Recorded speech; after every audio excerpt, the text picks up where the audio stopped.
Okay guys, Angie Peppers here.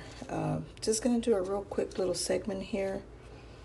Um, it's gonna be on over what happens when you overwater your cactus or succulents. Had a coworker of mine bring me over one of her office plants, and she had one of these succulents inside this pot here. Notice how it's a plastic planter and soil. So she was wondering like what's happening to her plant. Why was it dying? Why were the leaves coming off? And pretty much what happened here is a couple of things going on here. Is for one, this is the prime example of what happens when you overwater a plant, or in this case a succulent or cactus. She overwatered it. She didn't realize that. She meant well, I'm sure. But as you can see here, most of the time you can try to salvage these by just taking a little few of the petals, and then you can use the little root bud at the bottom and try to repot it. So every time I keep trying to take some off and just trying to have it dry, it's it's not working out. So what I'm going to do is I'm going to finish removing these leaves. If you notice how it's got like pups here, I've already removed some. It's very, very important that once your plant experiences root rot, it's very, very important to remove any pups that you may have, because this is a form of fungus.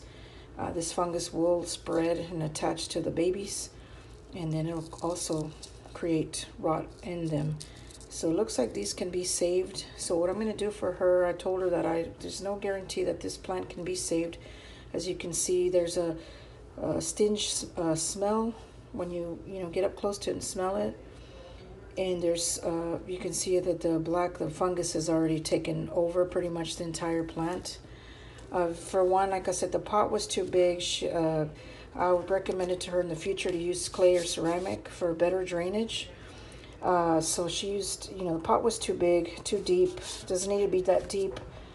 So what I'm going to do with this case, remove the pups or the babies. And then what I'll do is I'll just have them dry a little bit. Perhaps I can save these little guys. See how this one's right here? I'm not sure. See, this one's pretty much gone. You see that? That's a result of root rot. Put this right here up close. You see that? It's really not much you can do for this plant anymore. See that? The moisture. Very, very important. These guys don't need to be watered too much. Never pour water over into the crown of it. What you want to do is maybe like with a syringe or like a little ketchup squeeze bottle.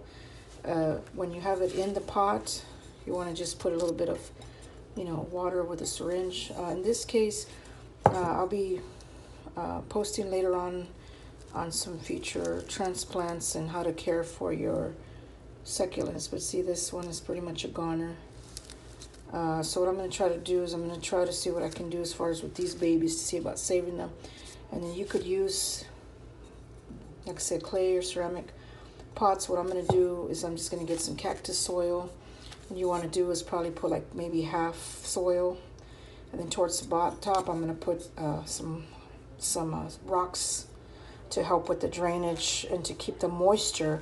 You want to keep the moisture away from the petals. In this case, this was on the ground like this, so the water sat there. You notice that?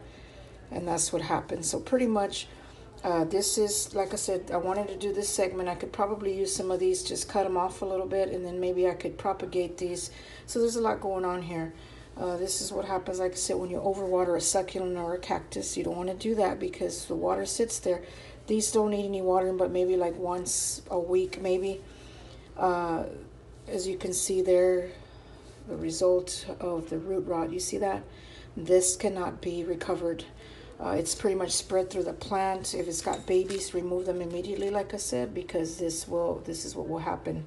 It'll spread onto the others, and it'll pretty much damage what's left. So I'm going to try to save those babies for her. Repot it, well drainage soil. You can use cactus soil, just regular gardening soil. Make sure that it's got number one tip on this, on succulents and all, is good drainage. And then we'll go from there. So again, this was just a little segment on the do's and don'ts on your succulents. Just very, very careful when you overwater.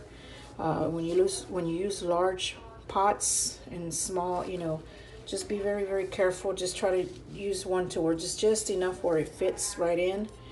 I might even be able to get away with using this one if I was able to save this, but it doesn't look like I'm going to be able to. What I'll try to do is just have it dry out, see what's left of it, but pretty much I feel like it's gone. So there you go, you guys. Just a little lesson, little tips on how to avoid root rot. And I wanted you guys to see what root rot is and what it can do. It's very damaging. It can actually kill your plant. Okay, so there you go. And I'll just do some updates to see what the babies look like afterwards. All right, you have a good weekend.